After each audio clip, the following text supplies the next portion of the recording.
Welcome back, ladies and gentlemen. Our Global Outlook is sponsored by Maury Beschloss's newsletter, Global Outlook. To receive a complimentary copy, just log on to our website, theworldreport.org. An Egyptian court sentences the Muslim Brotherhood's top leader, Mohammed Badie, to life in prison. I say good riddance. The CDC says to prepare for Ebola at home as the State Department orders 160,000 special Ebola hazmat suits. Anti-immigration is taking over Europe as parties are surging in the UK, France, and Sweden. And Austria has just recently banned ISIS flags and symbols. You know, we talked about this off the air as well, as we always do. We tend to be 10 to 15 to 20 years behind Europe, politically. The reason for that, of course, is they were naive enough to open their doors to people from Algeria. In France, you know, Algeria was a department of France, so anybody that lived in Algeria and wanted to come to France didn't have to. Multiculturalism, inclusiveness. And Sweden was one of the worst. Sweden was a Scandinavian country, always prided itself on its Nordic values, and they opened, and there are cities in Sweden today that are totally controlled by Muslims. And they instead of being quiet and going about their business, they're starting their vicious propaganda. And Sweden now is beginning to understand it. Denmark, all these countries, Holland, you mentioned, and I think you're absolutely right. I think Marine Le Pen is going to take over the next presidency of France. There's reports of thousands of Jews turning to the right. Well, that's about time. It is about time. You know, as far as I'm concerned, and she, by the way, is not anti-Semitic. In fact, she rejected her father's statement that the Holocaust was just an incidental fact of the Second War. And she was serious about that. So that is not unusual. That goes along with the statement I made that anti-Semitism today is harbored by the left. And the so-called neo-Nazis are no longer a threat to anybody. They're a thing that happened after the war. You know what's interesting, by the way, about, you know, when Germany collapsed, Nazism collapsed right with it. There was no aftermath. You still had 3 million Germans fully armed in the Wehrmacht. You had hundreds of thousands of SS, Gestapo people, and they all disappeared. So it all ended on May 9th, 1945. So, but then suddenly Germany became stupid, and they started doing the same thing. They brought in a lot of Muslims and thought they would ingratiate themselves with the world for the terrible things they had done by being nice to these people who were going to do to them what they did to the Jews. Well, you look at London, you look at Paris, even Copenhagen. I mean, you can't go down the streets on a Friday during Muslim prayers because they block the entire city blocks. You can't get through. The UKIP in the United Kingdom, Nigel Farage is starting to make a big push. I see Europe turning to the right radically. Big time. Radically right now. Oh, absolutely. You know, the fatwas that they put up. You see, the thing is, these people these extremist Muslims overplayed their hand, and they got the countries going against them now. But it takes the bulk of the population to wake up and see what's happening. I don't think we're anywhere near that right now. I don't think our population looks at themselves as being beset, and we're not. I mean, there's about 7 million at the very most Muslim out of a population of 320 million. Who is their nominal leader, Louis Farrakhan, who is such an idiot. I mean, even people that follow him know that this guy is a crazy guy.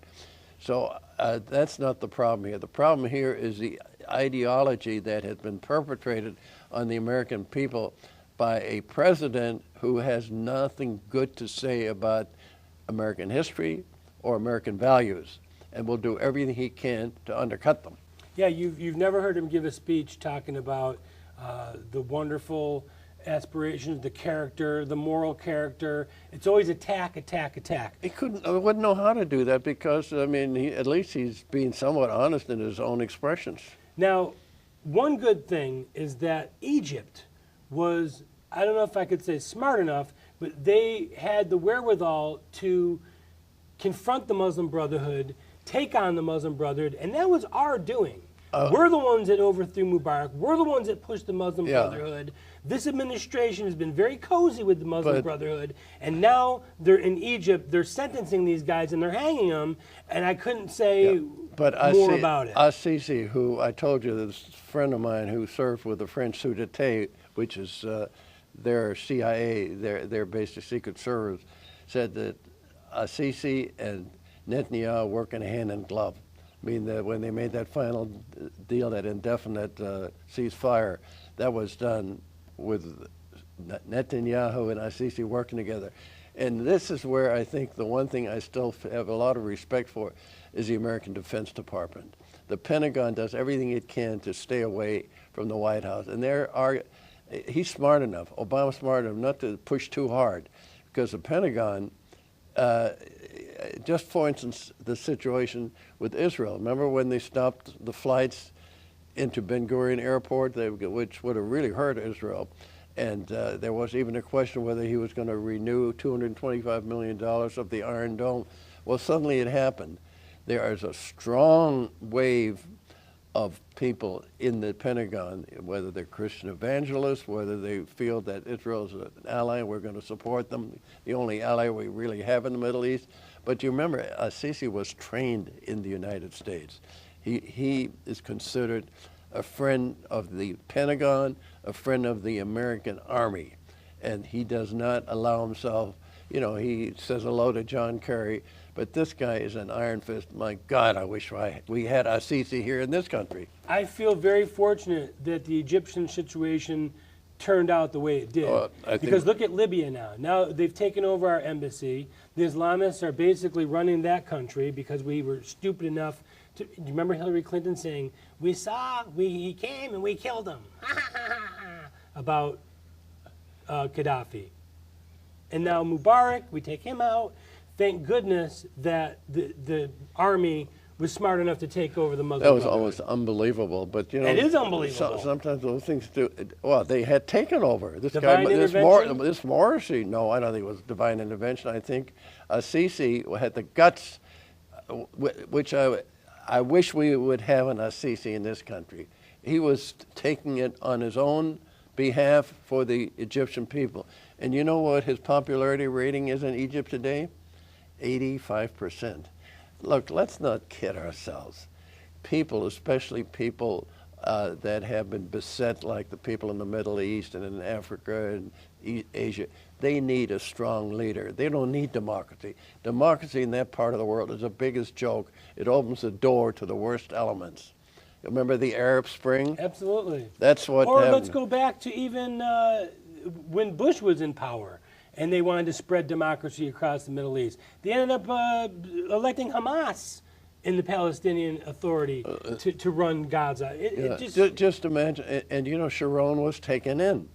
I happen to believe, and I know this is when you mentioned divine intervention, Rabin was assassinated because he brought Arafat back. Sharon had a stroke.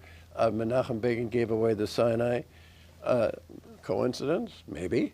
But the point is, right now, Netanyahu is the best thing Israel's had since Judah Maccabee. The CDC says that we need to prepare for an Ebola outbreak in this country, and the State Department has just ordered 160,000 special Ebola hazmat suits. How big of a concern should this be to the American public? Because we're not even paying attention to that. Well, I think the very fact that they're even bringing people into this country who have that plague, I think that should be banned. I think we should protect the rest of the country. It's too bad. I mean, it's a terrible thing. Keep them out of here. If it's not here, why bring it in? Yeah, that's exactly right. And we've got doctors falling dead every day over in West Africa, Sierra Leone.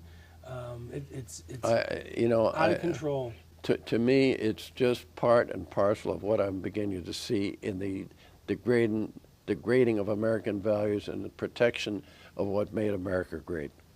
Scotland, why do they want to break away from the United Kingdom?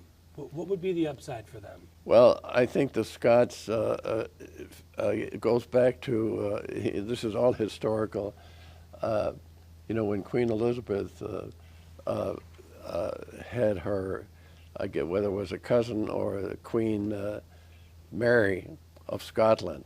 She had her beheaded. And ever since then, the Scots and the British haven't gotten along too well. The Scots have always been a highly independent people. They're good people. They're very, very productive people. What would be the upside for not being part of the United Kingdom? The upside for not being? Yeah. I think it would be just a little tiny little principality, 4 million people. So you're not going to be in the EU. You're not going to be in NATO.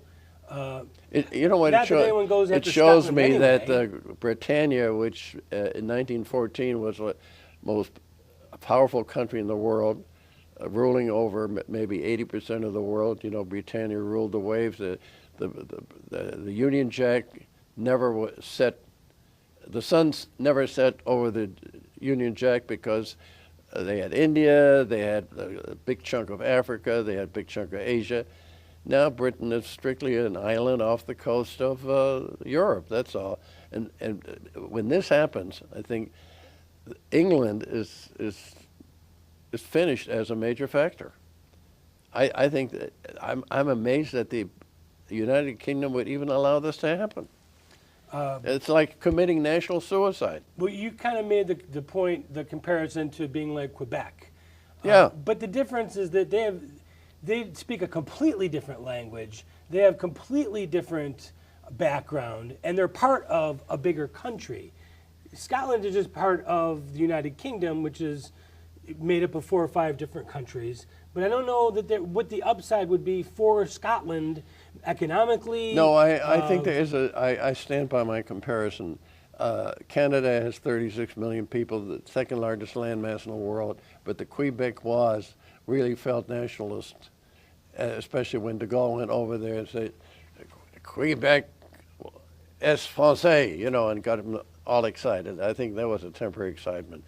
I'm just amazed that this vote is coming because Scotland has nothing to gain by this. They'll be a nondescript country and they will destroy the United Kingdom. That's basically what's going to happen.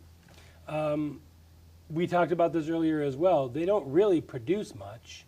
I mean, they don't have much economically. There's only 4 million people in the country. So for them to go out and be independent, I mean, Texas would have more of a reason to go independent from the United States than I think Scotland would, Well, because true. Texas has seaports, aerospace, agriculture, Technology. Yeah, they've got everything they need. Their own national air force, or their own You know, when you get force. this, ultranationalism is a disease that affects many people way beyond their ability to follow through on it. And I think that somehow they have seen you know, the one thing that the British did that really benefited them is they didn't Not going into the EU. Well, they're in the EU, but they didn't go for the euro. They still have the pound. The biggest thing the United Kingdom has is the pound. Next to the dollar is still the most powerful currency in the world.